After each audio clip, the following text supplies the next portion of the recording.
নমস্কার, আমি সঞ্চিতা। আমার নতুন আরও একটি ব্লগে আপনাদের সবাইকে স্বাগত জানিয়ে আজকে ব্লগটি শুরু করলাম। কেমন আছেন আপনারা সবাই? আশা করি সবাই খুব ভালো আছেন, আমরাও বেশ ভালো আছি। তো আজ সকালবেলায় চলে এসেছি একদম ছাদে। এসে দেখছি ওয়েদারটা বেশ ভালো লাগছে, আর গাছের ফুলগুলো দেখতে তো ভীষণ ভাল লাগে। তো এই যে কিছু কিছু ফুল ফুটেছে, তো সেগুলোই আর কি একটু দেখে নিলাম। আর এখনই গাছে জলটা দিয়ে নেব। এখন হচ্ছে চলে আসলাম ঠাকুর ঘরে গোপাল জাগাতে। তো আমার গোপাল আছে, আপনাদের আগের ভিডিওতেও বলেছি। তো এই যে গোপাল যেহেতু রয়েছে সেহেতু একটুখানি কাশি বাজিয়ে হাততালি দিয়ে তারপর নম উত্তিষ্ঠ উত্তিষ্ঠ তেজ নিদ্রা জগত পথ হে ত্রয়ী উত্তিষ্ঠ মা নিচ ভুবনত্রয়ম বলে তাকে ঘুম থেকে উঠিয়ে তারপরে সাজিয়ে গুজিয়ে বসিয়ে একদম খেতে দিয়ে দিয়েছি। আর হচ্ছে মিশ্রি দিয়েছি আজকে সকালের ভোগে, আর সঙ্গে তো তুলসী পাতা দিতেই হয়। আর ভোগটা দিয়ে একবারে বাল্য সেবা যেটাকে বলে আর কি সকালে, সেটা করে নিয়ে তারপরে এই যে সব গাছে জল ঠল দিয়ে জানলা দরজা খোলা এগুলো করে নিলাম। আর কিছু আমি মিনিটসে জিনিস আমার ঘরের খুব ঝট করে প্রয়োজন হলে আমি মিনিটসে অর্ডার দিই, তো সেটাই এসেছিলো। তো ওই ব্যালকনি থেকে ব্যাগটা ঝুলিয়ে দেওয়াতে ওরা দিয়ে গেল, বলল বেশ ভালো সুবিধা হলো বৌদি এইভাবে। তো এই কারণেই ব্যাগটা ঝুলিয়ে রাখা। তো তারপরে ওপরের তো সব গাছে জলগুলো দিয়ে নিয়েছি। এইবারে চলুন এই ব্যালকনিতে যে কোটা আমার আর কি পিটুনিয়া গাছ আছে আর কিছু মানি প্ল্যান্ট গাছ আছে, তো সেটাই আর কি একটু জল দিয়ে নিচ্ছি। তো এখন বেশ অল্প অল্প করে ফুল হচ্ছে, এখনও ফুল শেষ হয়ে যায়নি।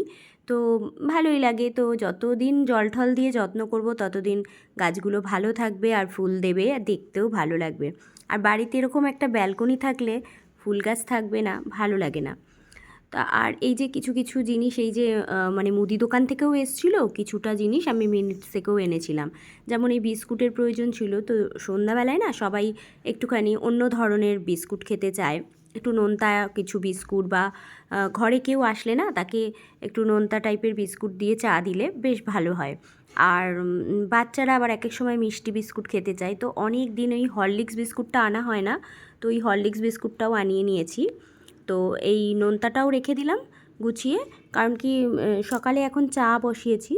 তো চাটা হতে হতে বিস্কুটগুলো দেখলাম বেশ খালি হয়ে রয়েছে, বিস্কুটের কৌটোগুলো খালি। তো এখনই চাটা হতে হতে বিস্কুটগুলো ভরে নিই, কারণ কি এরপরে আর সময় হয় না। ওদিকে দুধটা ফুটে গেছে পুরো, চা পাতাটা দিয়ে নিলাম। আর আগে তো চিনিটা দিয়েই নিয়েছি অল্প করে। তো এখন হচ্ছে দুধ দিয়ে চা খাওয়া বলতে পারেন বন্ধই করে দিয়েছি, কারণ দুধ চা খাওয়াটা তো খুব একটা ভালো না। তো ওই জন্যই ওটাকে ত্যাগ করেছি। খুবই কষ্ট হয়েছে ত্যাগ করতে, কারণ কি প্রথম থেকে অভ্যেস ছিল দুধ চা খাওয়ার। তো আজকে অনেক দিন পর আবার ছেলে মেয়ের একটু ইচ্ছা দুধ চা খাবো। এখন তো মেয়ের পরীক্ষা সামনে, তো ওই কারণে ওরও ছুটি যাচ্ছে। তো সকালবেলায় একটু ইচ্ছা করেছে মেয়ের একটুখানি মাটির ভাঁড়ে আর কি দুধ চা খাবে। তো আমি বললাম ঠিক আছে, কখনো সখনো বাচ্চাদের ইচ্ছাও একটুখানি মানতে হয়। প্রোটিন পাউডার থাকে, দুধ থাকে, অন্যান্য কেলগস অনেক কিছু থাকে, কিন্তু সেগুলো না, ওদের ইচ্ছা হয়েছে আজকে মাটির ভাঁড়ে চা খাবে। তো ওদের ইচ্ছা পূরণ করার জন্যই বলতে পারেন এটা দ্বিতীয়বার চা করা হচ্ছে। আর সকালে কিন্তু একবার আমাদের লিকার চা খাওয়া হয়ে গেছে, আমার আর আমার বরের একসাথে লিকার চা কিন্তু বেশি বেশি করে কাপ ভরে খাওয়া হয়ে গেছে। তো এটা দ্বিতীয়বার আবারও চা করে দিচ্ছি একটু ছেলে মেয়ের ইচ্ছায়। তো ছেলে বললো যে না থাক, বললো খাবো, তারপরে আবার বলছে না খাবো না। এইবারে আর কি আমাকেই খেতে হবে একটু মেয়ের সাথে। তো এই যে একদম নিয়ে নিয়েছি দেখে মাটির ভাঁড়ে চা হরলিক্স বিস্কুট দিয়ে। তো এটাই আজকে খেয়ে নেব। আর আমার তো এই ওখানে বসে খাওয়ার চা খাওয়ার সময় নেই, তাই দাঁড়িয়ে দাঁড়িয়ে এই রান্না করতে করতেই আমি হচ্ছে চাটা খেয়ে নেব। আর প্রচণ্ড শরীর খারাপ আমার, যে চোখ মুখে জল চলে আসছে, চোখ ছলছল করছে, জ্বর জ্বর ভাব, গলা ব্যথা, জিভ ব্যথা। কারণ কি আমার একটা সত্যিই একটা প্রবলেম যাচ্ছে, অনেক দিন ধরে মাড়িটা ফুলেছে সাইডে ডান দিকে, তো সেটার থেকে ব্যথা। তো কদিন ধরেই সহ্য করতে করতে আজকে সহ্যের বাইরে চলে গেছে।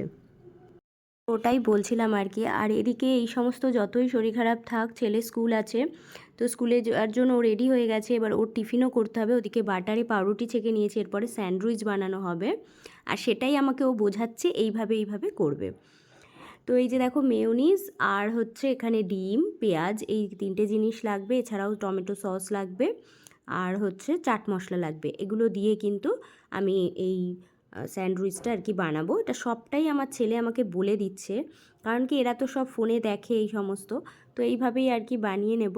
তো ও হচ্ছে আগে খেয়ে নিল, ডিম সিদ্ধ দিয়ে ভাত খেয়ে নিয়ে তারপরে কিন্তু ওই বানাচ্ছে স্যান্ডউইচটা, মানে নিজের টিফিনটাও নিজেই বানিয়ে নিয়ে যাচ্ছে।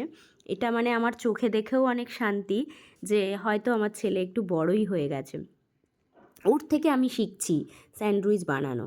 তো ভাবুন আপনারা মানে কি অবস্থা। তো তারপরে যাই হোক, ও নিজে রেডি করে নিয়ে যাচ্ছে নিজের ইচ্ছায়, এটাই ভালো লাগছে। আবার নিজে তো বানাবেই, আবার উপরন্ত ও আমার জন্য একটা বানিয়ে রেখেও যাবে। তো এইবারে ওটাকে ও কেটে গুছিয়ে নিয়ে একদম টিফিন বক্সে ভরে নেবে, দিয়ে চলে যাবে। আর আজকে ওর এটাই ইচ্ছে হয়েছে নিয়ে যাওয়ার।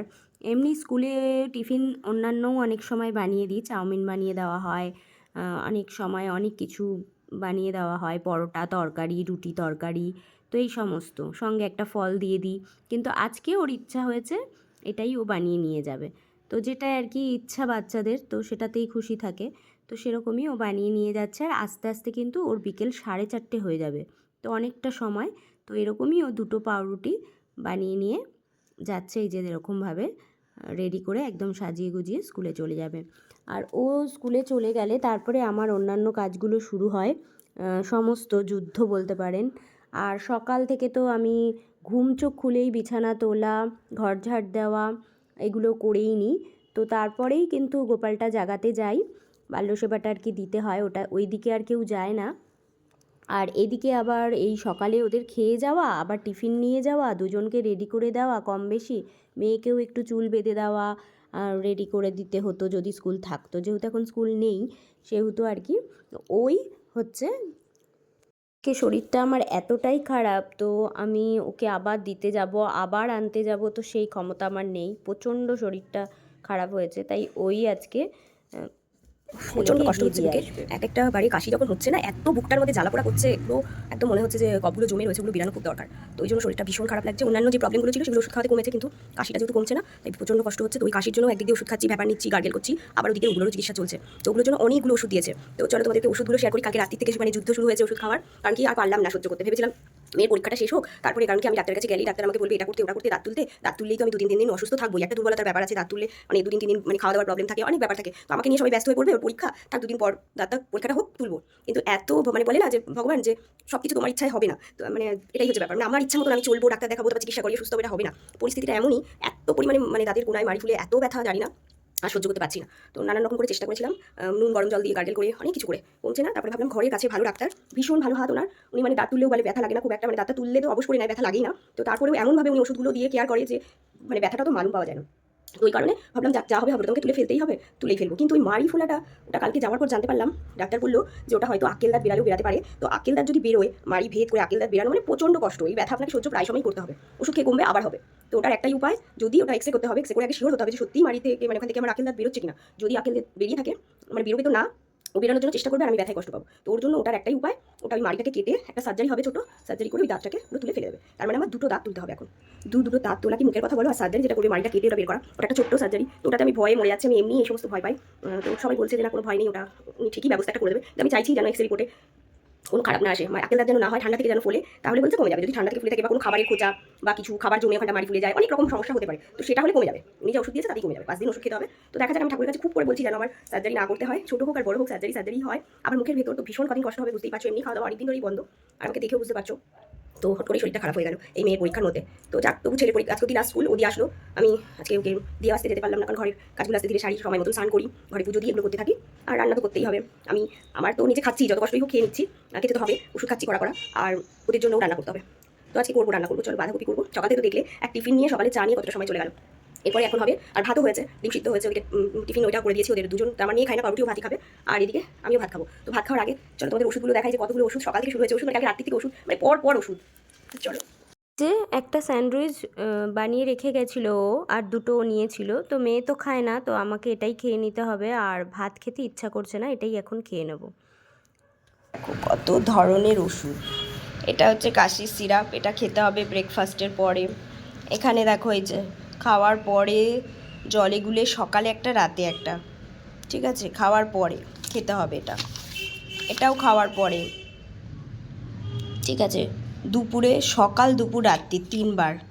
এখন ব্রেকফাস্ট করব, তারপরে খাবো। এই যে সকালে খালি পেটে এটা খাওয়া হয়ে গেছে, আর এই যে খাওয়ার আগে এটা খাওয়ার দরকার, এখন খাবো। সকাল, দুপুর, রাত্রির, এই যে দেখো সকাল, দুপুর, রাত্রির পুরো লেখা। এখন খাওয়ার আগে এটা খাবো, প্লাস আমি প্রতিদিন যেই ওষুধটা খাই সুগারের জন্য, সেই ওষুধটাও আমাকে এখন খেতে হবে ব্রেকফাস্টের আগে। আর এইটা দিয়েছে একটা সকালে, আর দেখেছো গলা, এটা সকালে আর রাত্রে ব্রাশ করার পর এইটার মধ্যে নিতে হবে 10 ml নিয়ে কুলকুচি করতে হবে, ঠিক আছে? ব্রাশ করার পর এটা একটা মাউথ ফ্রেশ দিয়েছে। তো এই হলো আমার ওষুধ, তারপরে এটাও খেতে হবে, কাশির ওষুধ। তো দেখতেই পাচ্ছ ঘরে কতগুলো ওষুধ এখন চলে এসেছে আমার খাওয়ার জন্য। তো সবার প্রথমে আমি খাওয়ার আগের ওষুধগুলো খেয়ে নিয়েছি, তারপরে ব্রেকফাস্টটা করে নেব, তারপরে আবারও পরের ওষুধগুলো খেতে হবে। তো তারপর রান্নাবান্নাও আছে, ঘরের অনেক কাজ আছে। তো একটা ভিডিওতে সমস্ত কিছু দেখালে অনেক বড় হয়ে যাবে ভিডিওটা। তো তোমাদের এই ভিডিওর যেই অংশটুকুই ভালো লেগে যদি থাকে কোনো অংশ, তাহলে তোমরা লাইক করতে, কমেন্ট করতে আর সাবস্ক্রাইব করতে ভুলো না, পাশে থেকো। তো এই যে দেখো ব্রেকফাস্টটা করে নিচ্ছি, আর ছেলে বানিয়েছে, তো সেই জন্য আমার কাছে তো ভীষণই ভালো লাগছে খেতে, যে ও যেহেতু বানিয়ে দিয়েছে। তো এমনিও আমিও খুব একটা পাউরুটি ভালো খাই না, তো এই যে পাউরুটি খেয়ে নিলাম, জল খেয়ে নিলাম, এরপরে হচ্ছে আরও খাচ্ছি কেন, যেহেতু ওষুধপত্রগুলো চলছে। তো 11টা প্রায় বাজে, এরপরে রান্নাবান্না করব। আজকের ভিডিওটা এই পর্যন্ত।